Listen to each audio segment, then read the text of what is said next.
All right, hey everybody, we're going to talk about the 2025 Ford Bronco. We got the details of it now. So if you're in the Bronco Sport, okay, the Sasquatch treatment too as well, which is kind of disappointing a little bit, but it's got some nice features, but I don't think they should use the Sasquatch name for it.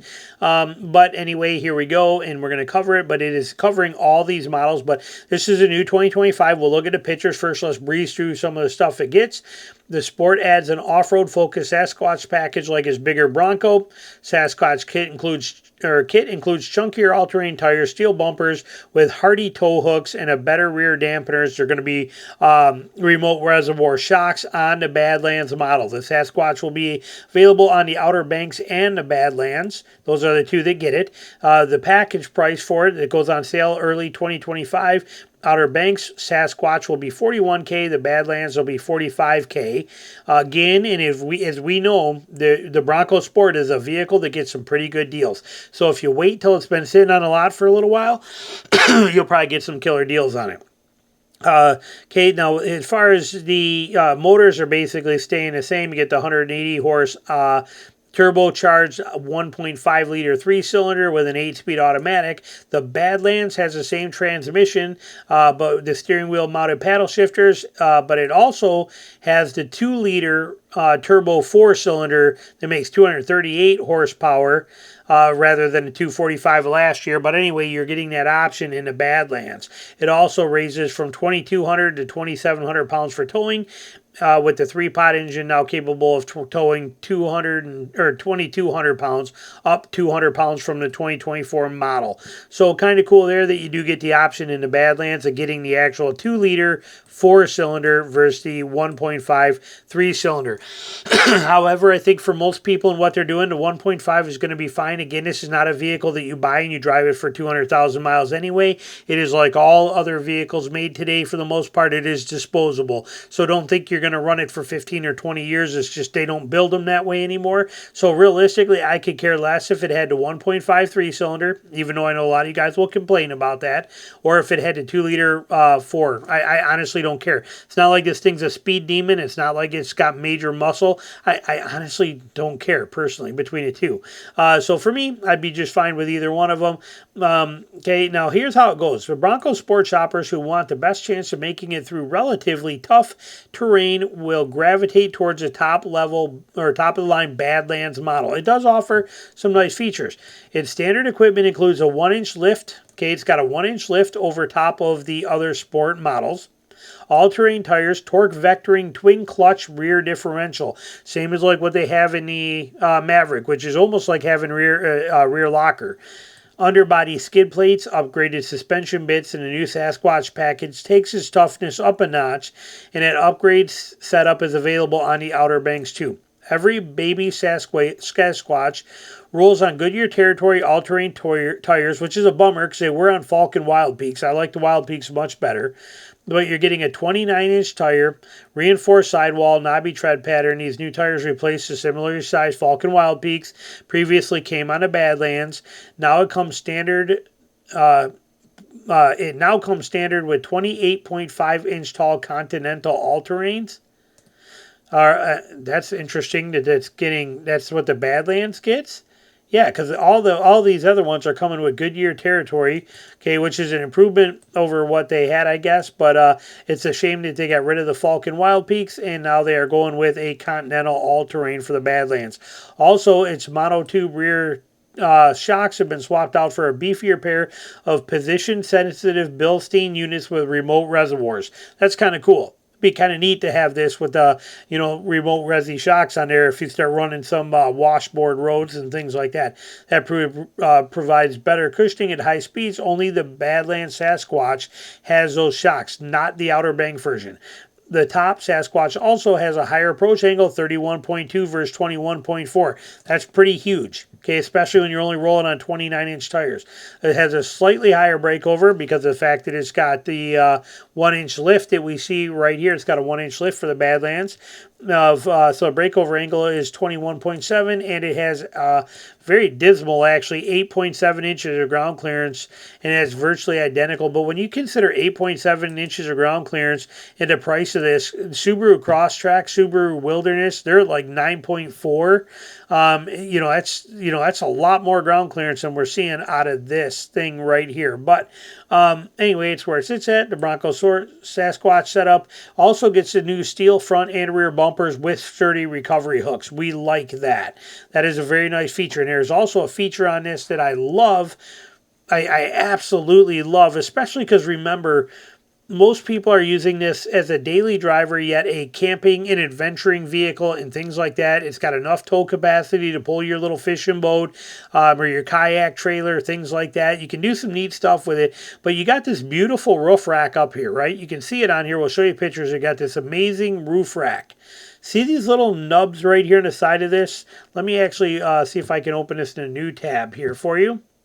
All right, so let's see here. So see this right here? See this little nub thing that's on this side, on the edge of this? This is pretty awesome. I love this feature.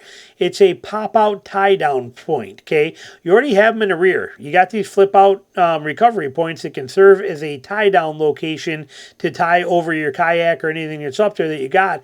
In the front, they give them to you here, so you don't have to go all the way to the front bumper. And that is shown right here. Look at these pop-out strap tie down points that are on this. That's pretty dang cool. I thought that was pretty sweet. So right here it says, unlike the Outer Banks, Badlands has a steel bash plate protecting its chin, but each has other steel plates underneath. Another Badland exclusive is the Rally Drive mode, one of the 7 GOAT modes that holds gear longer and sharpens the steering response. All 2025 Bronco Sports models get new off-road mode and Trail 1-pedal drive that lets the driver stop and go using only the gas pedal. Perhaps our favorite new feature is a set of available tie-downs that pop out of the front fenders, providing an easier way to secure roof-mounted cargo. That's pretty sweet. That's pretty cool. We'll look at the pictures in a minute. It says right here, the new Sasquatch model gets all the attention, but the 2025 Bronco Sport sees improvements across the board. So here we're talking about all of them, not just the Sasquatch. Its dashboard has been redesigned to incorporate 2 large displays, both of which are standard. The 12.3-inch gauge cluster replaces the old analog instruments. Huge 13.2 center touchscreen. Gone is a comparatively puny 8-inch unit, and with its Ford Sync 3 software now being replaced with Ford Sync 4, and allows for over-the-air updates and the introduction of wireless Apple CarPlay and Android Auto. So a lot of people like that. New dashboard layout has HVAC controls, uses and a useful cubby has been relocated atop the dash and has 2 USB-C ports. The cabin can also be fitted with grab handles on the passenger side of the center console on the bigger, as on the bigger Bronco has too, same kind of concept. Likewise, a row of toggle switches for auxiliary components like exterior lights is available on the overhead console.